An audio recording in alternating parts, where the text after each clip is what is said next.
question for you is, why do you offer programs at your library? Gosh, I guess programs have always really excited me. It's the part of librarianship that really gets me going the most. When I started off in library school, I didn't really know that programming was a thing that we did. And so when I started taking the public library classes and things like that, and it started coming up, I thought, wow, that's really cool. The library is even more than I thought it would be. So that really got me going. Why I do it, aside from the excitement of it, it started off being something that I thought, I can offer things that are fun for the community, but over time I've come to see the value of the educational side of it. I'm one of the folks who kind of thinks of the public library as the people's university, so I try to keep that in mind as much as possible when planning my programs, thinking about what kind of gaps there might be in my community's knowledge base and how the library can help fill it with programming. So that's the big motivation. I like to make use of what I call my 3 E's when thinking about programming. There's the educational programs, the entertaining programs, and the engaging programs. And I consider it a big win if I can get 2 or 3 of those elements in a single program. So I'm trying to shoot for things that are educational, but also people will leave with a smile on their face. Get them to do something in the community, not just come and sit passively and take in knowledge, although that's fine too for certain topics. But yeah, I just want to, I guess use programming as a way to show that the library can make a pretty tangible impact on the community. How do you determine what those knowledge gaps are in your community? Good question. I interact a lot with organizations throughout the community. I serve on several boards. I kind of am more or less informally involved with several others. So I have a lot of, my fingers reach far and wide, I guess you could say, and I try to maintain good relationships with social organizations, government agencies within the county and the town and village, groups that are, targeting certain goals or demographics. So, I've got involvement with the Office for the Aging, so I can look into a lot of what kind of technology gaps there are for especially older citizens. My involvement with groups like the Civic Dialogues group has helped me take stock of the socio-political side of things. What sort of civic gaps there may be in folks' knowledge. I also maintain good relationships with professors at Keuka College, our local liberal arts school, as well as Hobart William Smith, which is also nearby. And I just kind of keep conversations going with all the people that I meet in all these places. I come up with things on my own too, things that just might interest me personally. I think, well, if it interests me, maybe it'll interest the person down the road.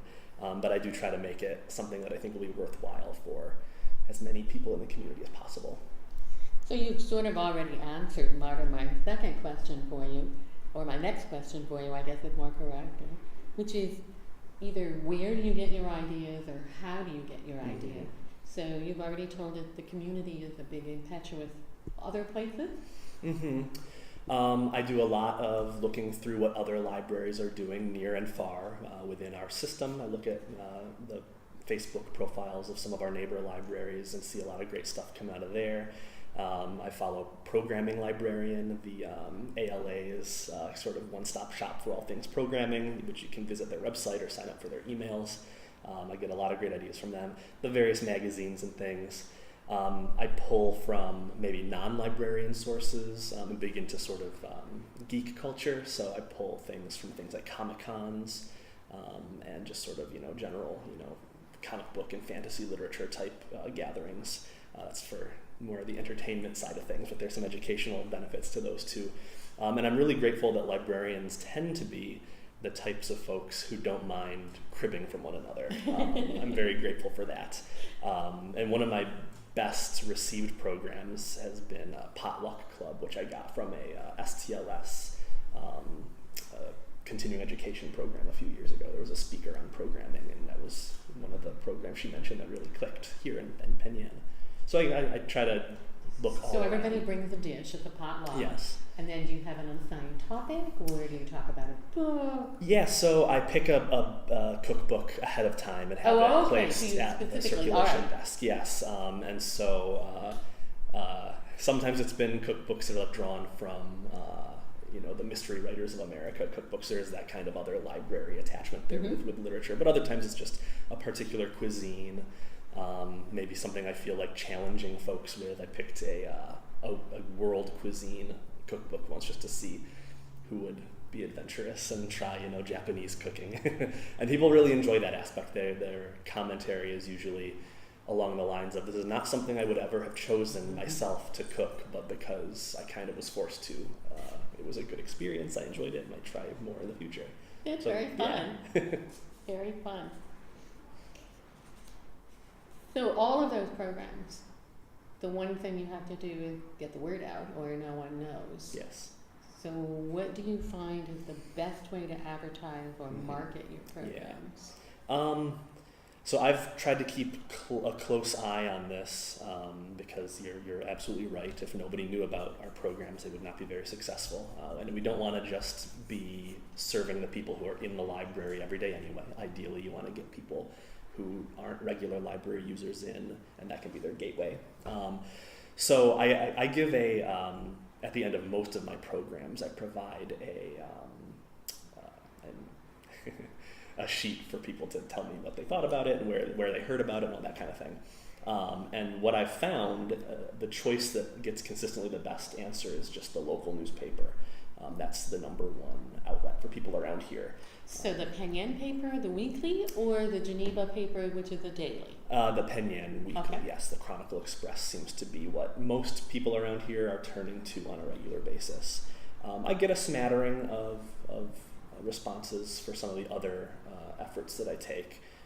The second best is word of mouth, and it's kind of hard to define what that means, but they hear about it somewhere and they pass it along to somebody else, and that works for me. You can't really operate without using social media to an extent, although I've had mixed success. It's hard to tell how big of impact it has. There's definitely some impact. It's sort of a middle of the pack in terms of people's responses. And I don't put the questionnaire out after every single program, so I might be missing swaths of information, but it does seem like it kind of goes newspaper, word of mouth, the various social media type aspects. And then, I love making posters and things and going around town, because going around town is another opportunity to talk to business owners or whoever has a bulletin board. I don't get much response telling me that a poster that somebody saw at the supermarket is what brought them in. So that's a little bit disappointing, but by the same token, having the library's logo on a flyer out in the community, I think, can't be a bad thing. So I haven't given up on that yet. Building on that, a question I always have is social media. I know often in my own social media usage, I see something and I think, oh, isn't that cool? But it was yesterday, and it depends on when it comes up in your feed and all of that sort of stuff. And the same thing probably about flyer. Do you ever evaluate just people's general feeling about the library and their awareness of the library? Because the social media and posters might not get them to come to a program, but they have do they have another feeling about the library? I don't know. Yeah, I don't know that I've... I don't know how you judge that. Right, I'm just curious. Yeah, I haven't done anything specific to measure that, but you can tell when a social media post resonates because you get more, something about it gets more clicks, more likes, somebody decides to share it. So I kind of observe those kinds of things. And all the old advice holds true. Images are better than just text. Videos are better than still images. That all seems to hold pretty true. Local matters. People are a lot more interested in things that really have something to do with their community, their lives. And you might get a few people who are into, if I post something about Marvel Comics or something, yeah, some people are going to be into that, but it's not that local feeling that, say, if I posted about, the upcoming whatever cause awareness walk coming up, more people are going to buy into that.